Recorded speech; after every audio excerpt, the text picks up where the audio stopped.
What have I told y'all about these leftists, these wokies? I've said it several times, and I do not fear repeating it again, that hypocrisy is their Bible. If it wasn't for double standards, they'd have none at all. I give you the situation in Atlanta. In Atlanta, the police are going to build a brand new training facility to better train the officers. There are people that want to protest that.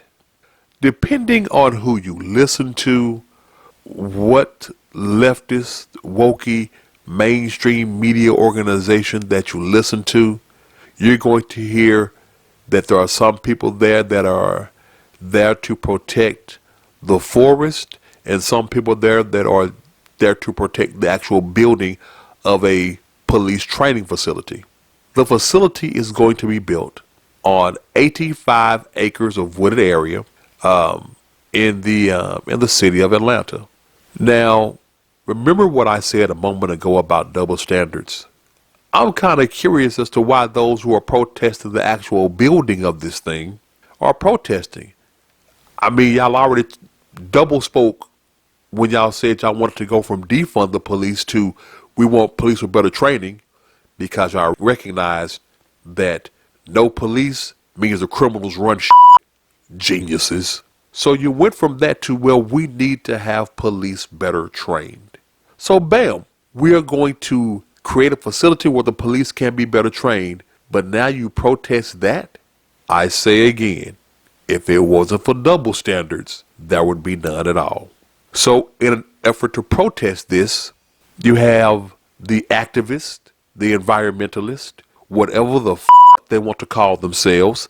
I personally call them idiots. They have moved into the forest area where the construction and the building is to take place.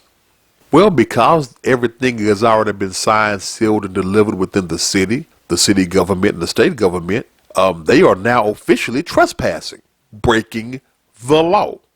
So police and state troopers go into the area where the construction is to take place and begin to remove the people from the area. In this removal, you had one genius, aka dumbass, shoot a state trooper. Not shoot into the air, but shoot a state trooper. So, officers return fired. End of story. Good night, flatline, get his dead up out of here. That is what caused the riot that transpired over the weekend, where you saw people burning down police cars, throwing bricks, destroying property, breaking windows. Y'all know how it goes. So, murder and mayhem, standard procedure.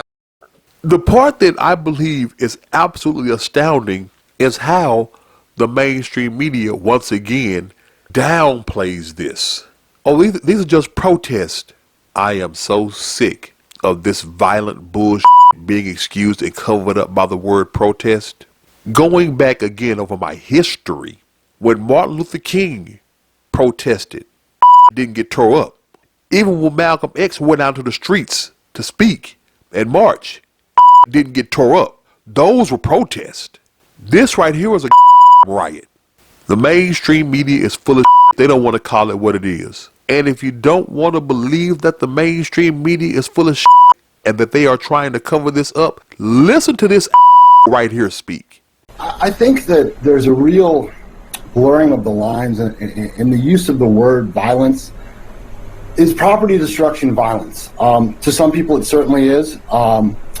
But, you know, this idea that breaking windows or other acts of property destruction are the same as actual violence against humans it's kind of a dangerous and slippery concept. And I mean, look, I don't think this is a smart move. I don't think it's a productive move from the standpoint of the protesters.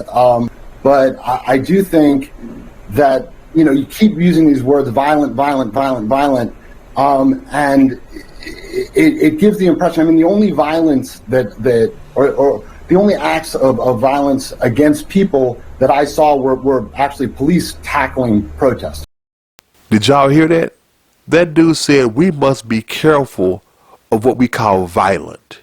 Is violence against property the same as the violence against people? Well, no, because one's a person and one's a thing, but violence is violence. If I throw a brick at a person and throw a brick through a window, violence is violence. It was done with the same intent, damage. But let's go ahead and spin it his way. Because remember, if it wasn't for double standards, there would be no standards at all. So let's say that violence against property isn't the same as violence against people. I guarantee you that he was one of those people that was saying that everybody that was at the Capitol on January 6th should be in jail. All those people there are for destruction of property and trespassing. I repeat, there have been people locked up in solitary confinement for trespassing and destruction of property for the January 6th riot. So why is it we can call that a riot, but they don't want to call this a riot? It's destruction of property, right? Like I said, if it wasn't for double standards, there'd be no standards at all. But I'm with him in that regard. Hey, let them people that's been locked up like they did some real hardcore murdering, let them out there, partner. But see, lefties, they live in a world of double speak and hypocrisy. So what he said is what he said. I expect nothing less. It's still every now and again catches me off guard to hear the words actually come out their dumb mouth. To make dumb even dumber, you have people that are saying, well, we want to get to the root of that shooting. Get to the root of the shooting. There were several cops with body cams on. There was a slug in a cop that matched the slug that came out of the gun of the dude that shot him. How much more investigating do you want done? But see, remember, if it wasn't for double standards, there'll be no standards at all. Because how many times have us rational people said, before y'all idiots go out to protest and tear shit up, let the investigation happen. Find out all the details. So when it benefits you, you all for it. But when it might come back to bite you in the ass, you against it. There was nothing to investigate in the situation. Body cam footage, 100 witnesses, even the people that were there to protest. He shot the cop. But again, if it were not for double standards, these idiots would have no standards at all. Now, I made dumb dumber. Now let me make dumber straight up. What the f***? When the riots popped off over the weekend, the destruction of property and things like that, the mayor explicitly came out and backed the chief of police. And they said, we have no problem with peaceful protest, but this rioting ain't gonna happen. We're gonna arrest people and hold them accountable. And they did. They arrested 6 folks in connection with that riot jumping off over the weekend. Are y'all ready for the kicker? Out of those 6, 5 of them were not from Georgia. And one of them wasn't from Atlanta. He was from Decatur. For those of you that are watching the video, I'm going to put the list of the names and their locations up. Do y'all see this? These ass clowns are from as far away as Spokane, Washington.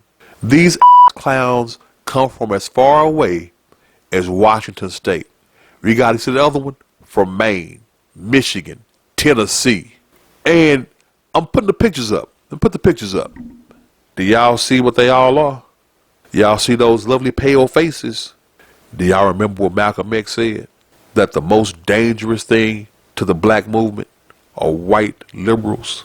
Look at all these activists. Nah, I'm going to call it for what it is. These are inciters. They were there to keep the racial tension going. Their entire purpose was to do what they did over the weekend. Start shit, destroy shit. They don't care if they burned up Atlanta. They don't live there. That's what intelligent black leaders have been telling y'all about all these people similar to BLM. All these little groups that are trying to keep the racial divide going, keep the racial tension high. When all we have to do to solve any and all problems in this nation is come together. Why do you think out-of-towners are protesting a training facility for police to be built? It won't affect them at all. They are there to stir up the shit. That's it. And the craziest thing about it is the mainstream media don't really want to touch on that. And I want to give you my reasoning why. Remember how many people had a fucking fit when they believed Kyle Rittenhouse had come from out of state and shot those dudes? Oh, he crossed county lines. He crossed state lines. Oh, he crossed state lines. And that wasn't true. He did not cross state lines. He lived in the state. The media perpetuated it. Oh, he crossed state lines. But they real hush-hush about troublemakers coming from outside the state to create issues. I say again, the mainstream media is not our friend. They are there to keep the racial divide going. This is the perfect example of that. Out-of-towners coming to protest something that won't affect them at all and destroying a place where they don't live. If that does not speak to the real racism in America and who's creating it, then I don't know what else to tell you. Man, we gonna stop it right there. You can catch the rest of that conversation on our Free Mind Thinkers podcast, which you can listen to wherever you listen to any of your favorite podcasts. We are on Amazon Music, Google Podcast, iHeartRadio, and Pandora. So give us a listen there. If you like what you heard, then tell the world. Share, like the vid. If you have something to say, then please, we encourage everyone, drop a comment. Let us know what's on your mind. And you can find us all over social media. You can find our videos on BitChute, Odyssey, and YouTube. You can communicate with us through our various communication social media site platforms like Twitter, Rumble, Getter, Minds, Gab. Wherever you want to let your free mind thoughts flow, you'll find the Free Mind Thinkers. Plus, we are now setting up our locals page, which will soon load exclusive content for all those that become members. So stay tuned. Things are going to get greater. Y'all take it light. Remember to listen less, learn more.